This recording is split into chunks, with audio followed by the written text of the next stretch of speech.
वंदे मातरम का अर्थ क्या है? जैसे हम मीनाक्षी को देखते हैं, अरे बहुत ये तो घर में आई है तब से इसके घर की बरकत हो गई, तो बोलते हैं अरे ये तो साक्षात लक्ष्मी रूप है। उसमें हम लक्ष्मी नहीं बना रहे, सांप्रदायिकता नहीं होती। विनोद जी के ज्ञान को कहेंगे अरे इन पर तो जिह्वा पर सरस्वती सवार है। ये हमारे स्वभाव में था। तो वंदे मातरम में वही कहा गया कि ये स्वभाव है कि भारत ही लक्ष्मी है, ये इस लक्ष्मी का रूप है। वो कोई लक्ष्मी नहीं बना दिया।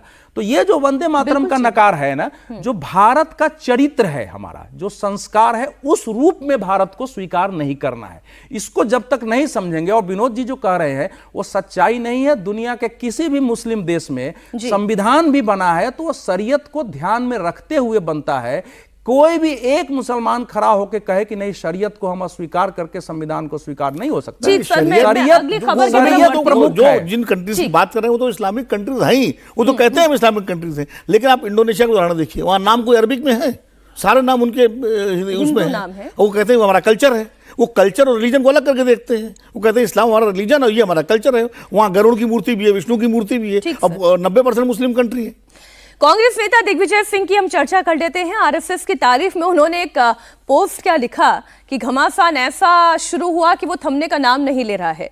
दिग्विजय सिंह अपने बयान पर सफाई देते हैं, लेकिन कांग्रेस के नेता दिग्विजय सिंह पर सवाल उठाते हैं, संघ के खिलाफ जहर उगल रहे हैं।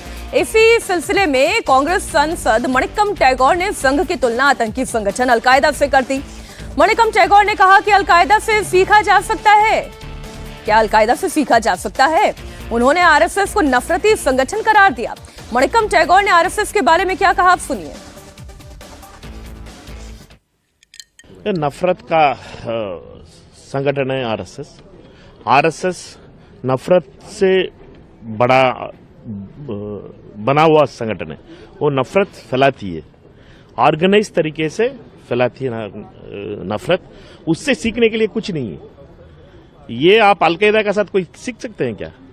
वो संगठन अलकायदा एक नफरत का संगठन है, लोगों को दूसरों को ऊपर नफरत करती है। उस संगठन से क्या सीखने के लिए? सीखना है ना, अच्छे लोगों से सीखो। इतना बड़ा 140 ईयर्स का कांग्रेस है। इस कांग्रेस ने सिर्फ 4-5 लोगों ने स्टार्ट किया था। कांग्रेस सिर्फ कमरे में चल रही थी। कांग्रेस लोगों का साथ लेके आ गया था महात्मा गांधी। लोगों का आंदोलन बन गई थी कांग्रेस पार्टी। इस संगठन का दूसरे संगठन से सीखना है, ऐसे संगठनों से, नफरत वालों से। मणिक्कम टैगोर ने संघ को अलकायदा जैसा बताया, तो सलमान खुर्शीद ने आरएसएस की तुलना शोले वाले गब्बर सिंह से कर दी। ये कदम और आगे गए। एक डाकू भी ताकतवर होता है। अब सुने सलमान खुर्शीद ने क्या कहा। मजबूत का मतलब एक डाकू मजबूत होता है। तो आप ये कहो कि अपने बच्चे से कहो कि तुम भी तुम्हें डाकू बनो। आपको वो पिक्चर याद है ना, शोले पिक्चर याद है, वो ये कहता था कि दूर दूर तक, कोसों तक, दूर तक कभी कोई बच्चा रोता है तो माँ कहती है चुप हो जा बच्चे, नहीं तो गब्बर आ जाएगा। तो क्या आप ऐसा समाज बनाना चाहते हैं कि गब्बर से डर डर के आप बच्चों को रोने का भी की आज्ञा नहीं देंगे? ऐसा समाज बनाना चाहते हैं?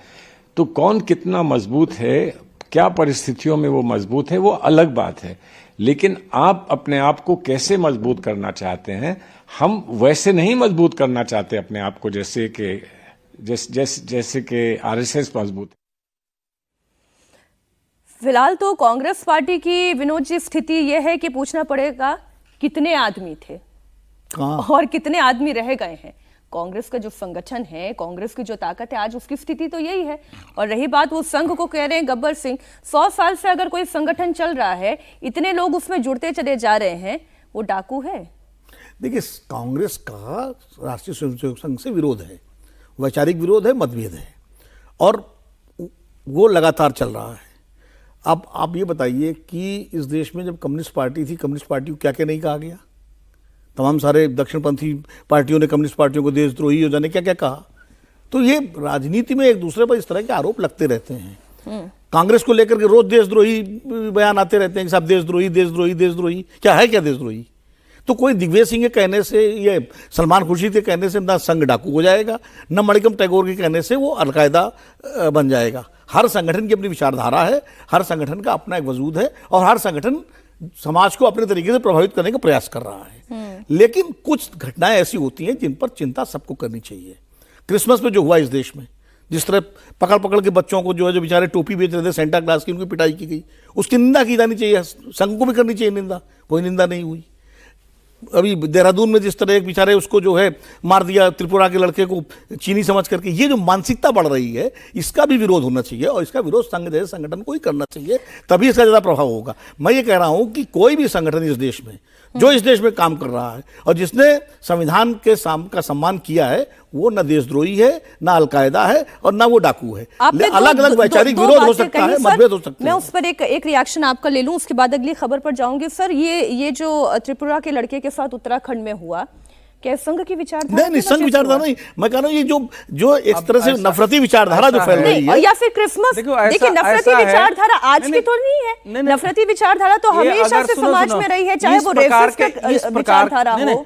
इस प्रकार नहीं, इनकी चर्चा हम क्यों नहीं कर रहे हैं? ये भी तो खबरें हैं। इस प्रकार के चर्चा आप लेकर आए, हम हाँ, मैं लेके इसलिए आया ना कि भाई ये इस देश, हमें बांग्लादेश पर चिंता करनी चाहिए, बिल्कुल करनी चाहिए, लेकिन हमें यह भी देखना चाहिए कि हमको मौका नहीं देना है दूसरी ताकतों को। इस देश में नहीं, इस देश में चाहे वो किसी भी अवसर पर ईसाइयों पर हमले को किसने सबने निंदा की उसकी, कि भैया ये बिल्कुल गलत है, इनकी अरेस्टिंग होनी चाहिए, मिनट में रोका जाना चाहिए, कोई भी व्यक्ति। लेकिन आप एक करके सुनिए, ऐसा है कि आप चर्चा करने बैठे, जिस प्रकार से इतने खतरनाक एक गैर जिम्मेवार, आप सुनो, सलमान खुर्शीद मंत्री रहा है, क्या इतने मूर्ख हो सकते हैं कि बिना पढ़े हुए आप किसी के बारे में आप गब्बर सिंह से तुलना कर दे रहे हैं?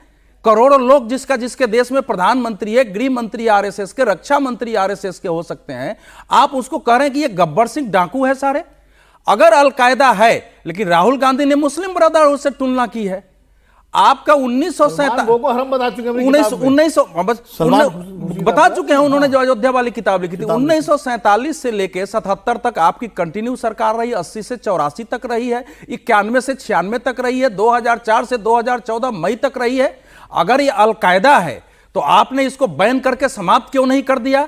क्या सरकार के पास ऐसी कोई रिपोर्ट है जिसमें यह पता चले कि यह देश इस्लामी संगठनों की तरह है? अगर है तो कांग्रेस को सामने लाना चाहिए, इन लोगों ने कभी नहीं लाया।